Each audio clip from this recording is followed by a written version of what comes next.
Good morning कक्षा 8।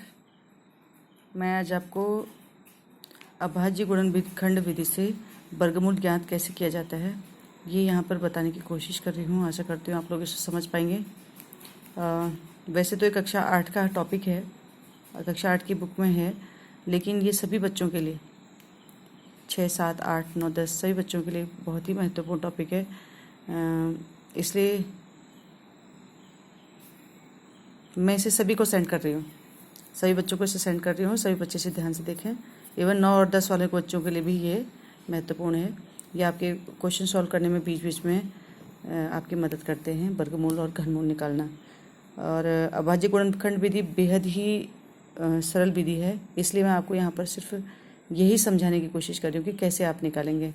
आपने 6-7 में देखा होगा कि आप अभाज्य गुणनखंड विधि से हम गुणनखंड कैसे करते हैं। देखो बेटा, यहाँ पर जो है सबसे पहले मैंने जो लिया हुआ है एक्सरसाइज 6.3 का चौथे का पहला क्वेश्चन है 729 का वर्गमूल ज्ञात करना। तो यहाँ पर 729 है।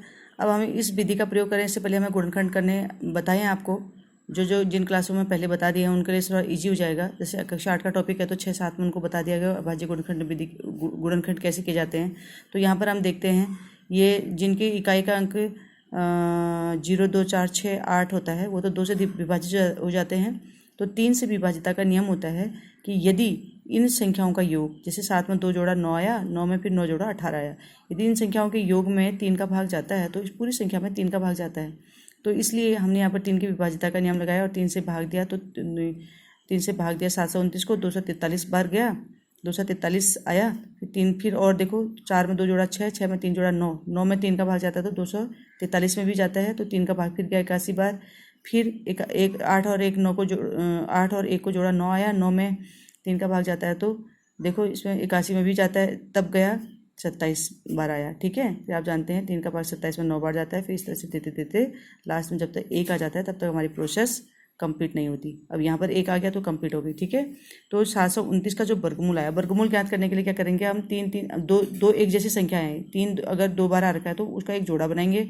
तो यहाँ पर 3 2 बार का एक जोड़ा बनाएंगे, इसका एक जोड़ा बनाएंगे तो हमारे पास 3 जोड़े बन गए, 1 2 3, यानी कि 3 के कितने जोड़े बन गए, 3। तो जोड़े में से एक 3 लिया, दूसरे जोड़े में से एक 3 लिया, तीसरे जोड़े में से एक 3 लिया, 3 3 9, 9 3 27। तो 729 का वर्गमूल कितना आ गया, 27। इस प्रकार से दूसरा देखो मैंने 400 लिया है। अब हम जानते हैं जिसके इकाई का अंक 0 होता है उसमें 5 का भी भाग जाता है और 2 का भाग भी जाता है। मैंने यहाँ पर 2 का भाग दिया है, 2 का भाग 400 में 200 बार गया, फिर दिया, फिर देते देते देते देते इस तरह से दिया आपने। यहाँ पर आपका 50 आ गया, 50 में फिर 2 का भाग दिया, 25 आया। फिर आप जानते हैं जिसके इकाई का अंक 5 होता है उसमें सिर्फ 5 का भाग जाता है तो 5 का भाग 25 में गया 5 बार, फिर 5 1 5। तो इस तरह से 400 का वर्गमूल 20 आया। अब देखो यहाँ पर आपका है 496। अब देखा हमने यहाँ पर इकाई का अंक 6 है तो इसका मैं 2 का भाग जाएगा, ये देते रहे। फिर इसके इकाई का अंक 8 है, 2 का भाग जाएगा, इसका इकाई 4 है, फिर 2 का भाग जाएगा। इस तरह से देते देते देते आप भाग देते रहते हैं बेटा। जिसकी इकाई का अंक 0, 2, 4, 6 और 8 होता है उसमें 2 का भाग जाते रहता है। आप देखो सब में 2 का भाग जाते रहा तो लास्ट में 1 आया। फिर हमने जोड़े बनाने शुरू करे तो हमारे इस तरह से कितने जोड़े बने, 6 जोड़े बने। तो एक जोड़े में से 1 2 लिया, एक जोड़े दूसरे में इस तरह से 6 2 गुना 2 गुना 2 6 बार लिखा तो आपका 64 आया। ठीक है, तो इसका वर्गमूल 4096 का वर्गमूल जो है वो 64 आ गया। ठीक है, अब हमने लिया है 625। अब देखो 625 का वर्गमूल निकालना है। इकाई का अंक कितना है, 5 है। जिसका इकाई का अंक 5 होता है उसमें सिर्फ 5 का भाग जाता है। 5 का भाग दिया आपने, 125 बार गया, फिर 125 में 5 का भाग दिया, 25 बार गया, फिर 25 में 5 का भाग दिया, 5 बार गया, फिर 5 में 5 का भाग दिया, 1 बार गया।